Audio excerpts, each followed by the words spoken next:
the confidence of entrepreneurs sitting in this room, and of course, across Pakistan and globally. Ladies and gentlemen, I will not like to repeat what our honorable speakers have just concluded, and of course, the panelists. But I'd certainly like to say a few important things which would probably express my sincere feelings. And that is Mr. Mark Bistro of Barrick Gold. I have known him for the last 2.5 years. And in him, I saw somebody who was totally committed to this project at Reko Diq and was prepared to face and negotiate challenges on the way. And I was deeply touched by not only his acumen, but his steadfastness. And today you have seen the progress which has been made so far on a project which lingered on for about 20 years. I wouldn't want to go into details, but suffice it to say that here is a project from which we must draw our lesson, and that is, wherever there is a will, there is a way to go. Ladies and gentlemen, Pakistan has been blessed by Allah Almighty, infinite natural resources, from the rugged mountains of Balochistan to snow-covered mountains of KP to pristine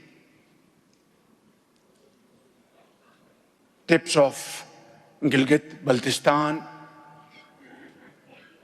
Azad Kashmir, and then to the valleys of Sindh and plains of Punjab. And this is not a secret, but in the public domain, these deposits value trillions of dollars. And if we are able to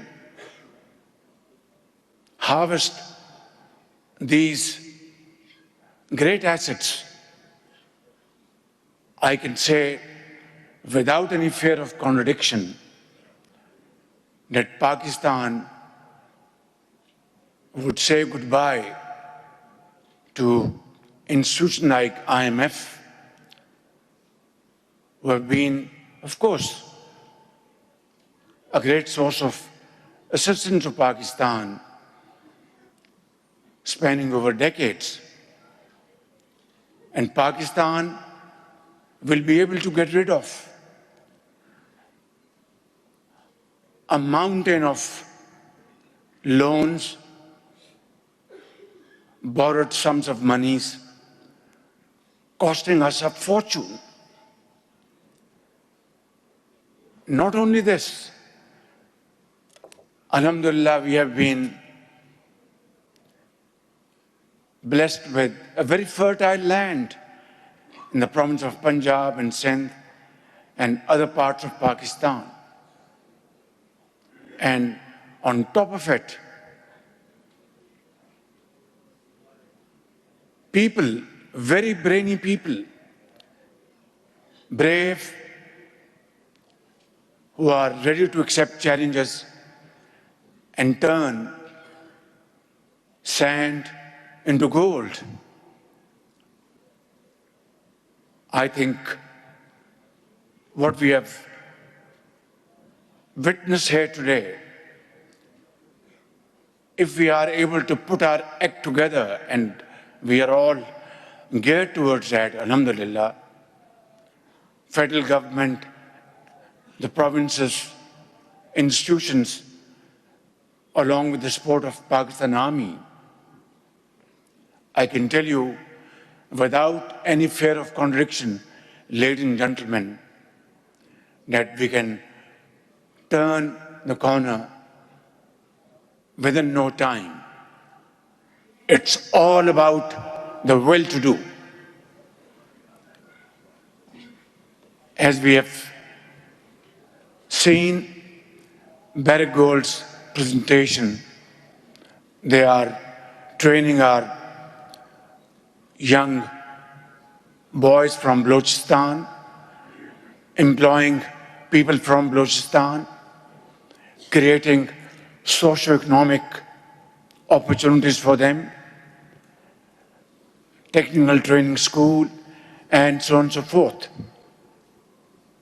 Here we have our brothers from Saudi Arabia, from Qatar, from UAE, and other countries, and of course, ambassadors from Europe and North America and Far East, China. I think this is an opportunity which we must convert into reality, not through borrowing more loans, but coming up with feasibilities and solid evidence of partnership which will result into a win-win partnership. And today, there is a dearth of rare earth material around the globe. And I would like to invite, on my behalf of my government and provincial governments, all potential investors in Pakistan and abroad, whether they are from Gulf states, they are most welcome. Whether they are from China, they are most welcome. Whether they are from Europe, they are most welcome. From United States of America, they are most welcome, because I believe in my investor is my master. And together we can certainly convert this into an opportunity like never before. Ladies and gentlemen, in Sindh, we have one of the largest coal deposit around the globe. And Sindh Chief Minister Shah Sahab is doing a great job by utilizing this coal to generate power.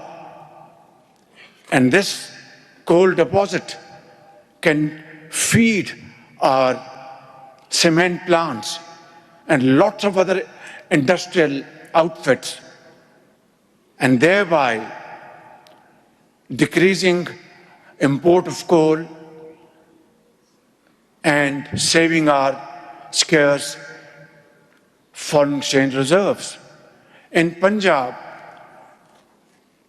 they have discovered iron ore deposit near Cheniot, and I know Chief Minister of Punjab is fully geared to use this iron ore and convert into steel by investing into a modern steel plant. Balochistan, we have just talked about, KP has enormous potential, and so has Azad Jammu and Kashmir and Gilgit-Baltistan. But it's all about putting our act together. In the past, we have been issuing permission to mine our minerals and ship them out in a raw form, which is, I think, a chapter now needs to be closed forever. We have to make sure that whatever permissions are given to potential investors in future, whether it's our very enterprising entrepreneur Muhammad Ali Tabba or likes of him, they are great entrepreneurs, they're great Pakistanis. And of course, by the same token of imagination to our international investors, that we will not allow raw material to be shipped out of Pakistan. From today onwards, it has to be a very integrated policy where you mine raw materials, have downstream industry, convert them into finished and semi-finished goods, and then export it out. It will be a win-win situation that Pakistan gets technology, and it has to be also an integral part that such agreements will entail that investors will bring in technology and transfer that technology to Pakistan over a period of time, install smelters. And for international investors, it is also good for them that if they transport or ship raw material carries more freight cost than finished goods, because finished goods, they carry less space in the ship and carry more weight. Raw material carries more space in the ship and carries less weight. I think it's a simple logic, no rocket science. But from our Pakistan's national perspective, it is my duty and my government's duty to very humbly bring this for your kind consideration, that this will be the cardinal principle of our partnership, that in future you are most welcome to these mines all over Pakistan, and sky is the limit. But there has to be a partnership which brings benefits to both the partners, whether it's B2B or G2G. Ladies and gentlemen, I would therefore suggest that skilled training is most essential prerequisite for this wonderful business Pakistan has in its mountains, its valleys and plains. And for that, all entrepreneurs would be welcome to have joint partnership with Pakistani entrepreneurs or G2G to train our youth with modern skills so that one day soon they become entrepreneurs themselves. In the beginning, they will work with Mark Bristow, with our investors from Saudi Arabia, UAE, Qatar, Kuwait, and United States of America, China, Britain and other places. But then it has to be a built-in factor that they will train our youth by establishing vocational training centers. I think these are those very important areas for all of us to consider and then bring up a very holistic and all-encompassing policy which will bring tremendous dividends for both the partners. I will finally conclude by saying that these vast areas, rather arid areas, are soon going to be converted into hubs of development. And inshallah, I want to say, with all authority at my command, that we will work as a team, the federal government, the provincial governments, and myself, not as Prime Minister, but Chief Executive Officer of Pakistan, along with our dynamic Chief Army Staff and his colleagues, and turn Pakistan as one of the most growing countries around the world, inshallah ta'ala.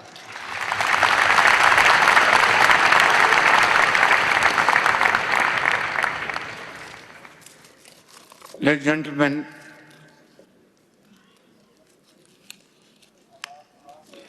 one last point, and that is, I would like to invite all my friends from brotherly countries and friendly countries to come to Pakistan after getting huge inspiration from this wonderful event and these presentations and speeches, and be my guest and be our guest, and I will play host to you. We will not talk, but we will walk, and we will crystallize our discussions into solid agreements which will bring huge dividend for you, and Pakistan will progress and prosper like never before. Pakistan, Paindabad.